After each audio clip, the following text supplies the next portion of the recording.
DJ Asif SK.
आपले ज्येष्ठ Tonge sir जे वारंवार आपल्या शाळेला अजून त्यांना शाळेची मला एक बाब टोंगे सरांची जास्त आकर्षित करते की वाटते की अजूनही आपल्या शाळेची त्यांची नाळ जोडली गेलेलीच आहे. तशाच माझी सगळ्यात जीवलग पैकी रजिया मॅडम आणि माझे सर्व शिक्षक शिक्षिका आणि सगळे शिक्षकेतर कर्मचारी, आज इथे आपण बाबळे सर आणि खामनकर सर यांचा सत्कार सोहळा आयोजित केलेला आहे. ही यांची सेवा इथे पूर्ण झालेली आहे, कारण की कधी ना कधी आपल्याला या कामातून मुक्त व्हावेच लागते. पण मुक्त आपण कधीच कामातून होत नसतो, कुठलं ना कुठलं काम आपल्या हाती असतेच. की खामनकर सरांच्या बाबतीत बोलायचं झालं तर अतिशय नम्र, संयमी, कधीही राग न येणारे आणि आपल्या कामामध्ये आपलं काम बरं आणि मी बरं असा सोजवळ स्वभाव असणारे आमचे खामनकर सर.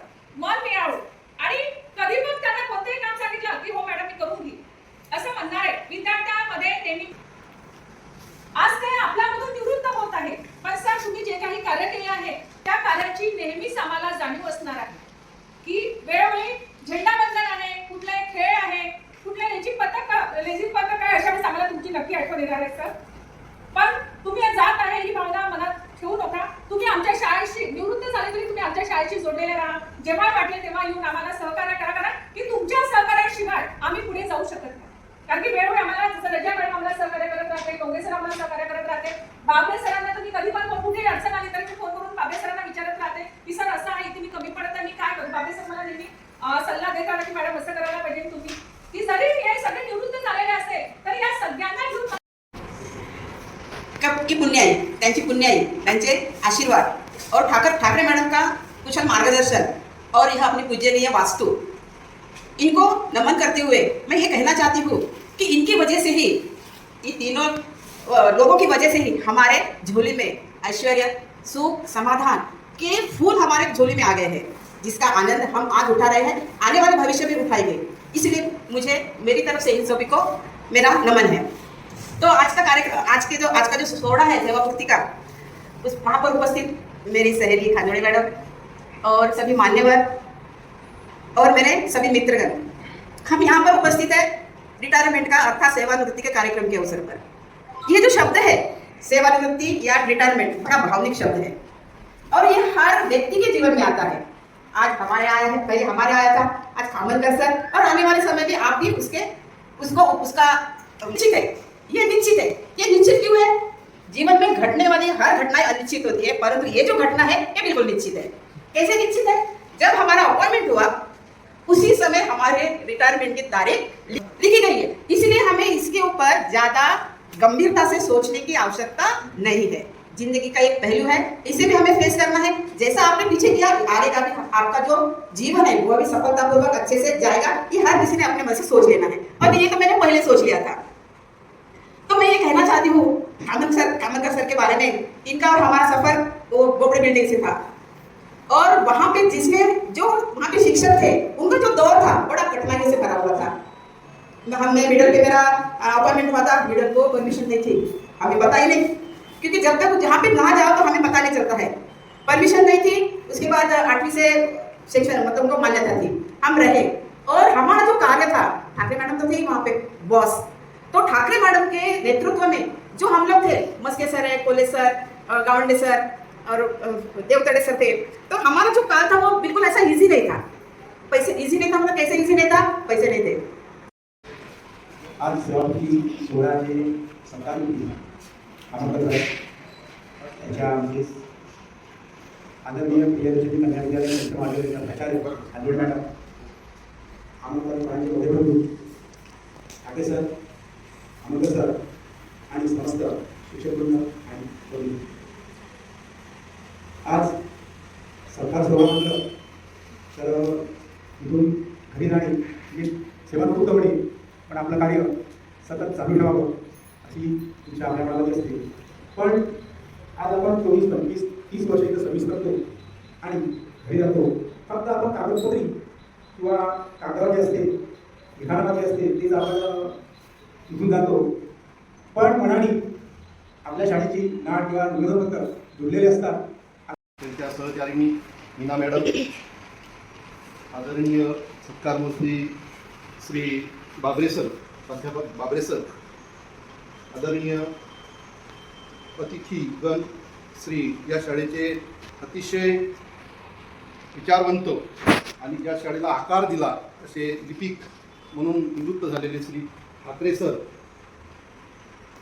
माझे वेगळा क्षण असतो, एक भावनिक क्षण असतो आणि त्या भावनिक क्षणाला काय बोलावं हे सुचत नाही। पण मी थोडक्यात सांगतो की माझ्या सर्व्हिसला 31 वर्ष 1 महिना आणि 23 दिवस झालेले आहेत आणि संस्था चालकांची माझ्यावर एक कृपा की मला इथून कुठेही जाण्याचा प्रसंग ओढवलेला नाही। संपूर्ण सेवा मला इथं न्यूजमध्ये मिळालेली आहे, हे माझं एक भाग्य आहे। असे भाग्यवान आम्ही तुमच्यावर आहोत असेल त्याच्या मॅडम तुम्ही सर आणखी काही तर तर या किडीमेडच्या वातावरणामध्ये आपण सर्व असलेलो आहोत आणि पुढेही तुम्ही सर्वजण असेच वावरत राहावं अशी माझी इच्छा आहे आणि ते राहणार अशी मी अपेक्षा सुद्धा करतो आहे। मी एक साधारण शिक्षक, गरीब कुटुंबातला शिक्षक, माझी परिस्थिती अत्यंत खालावलेली होती।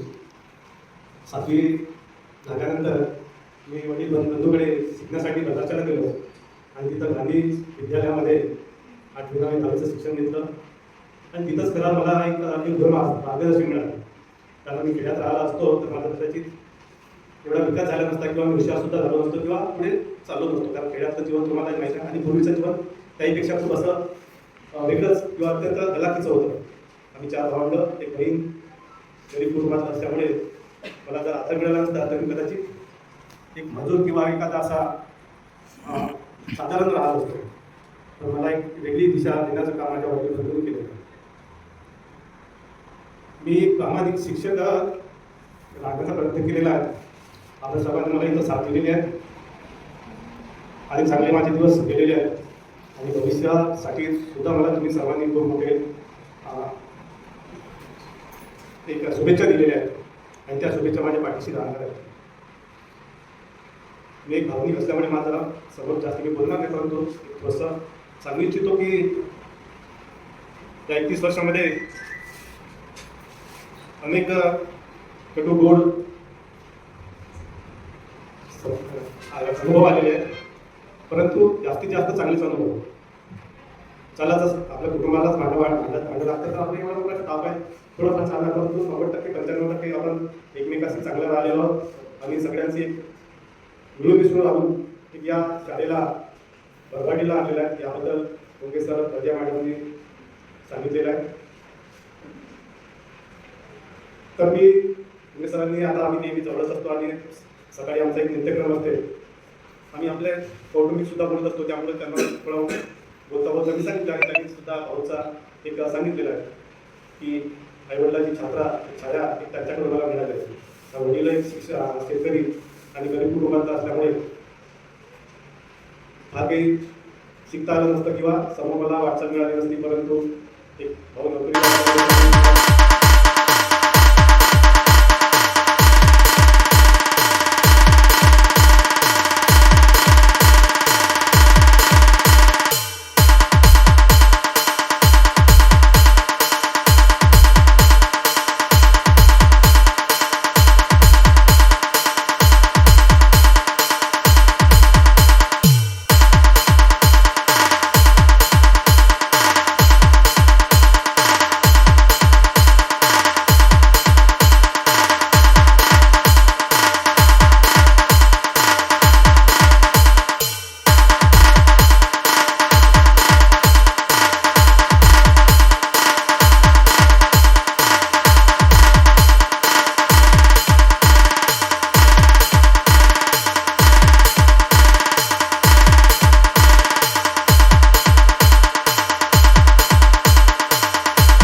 DJ Asif SK K.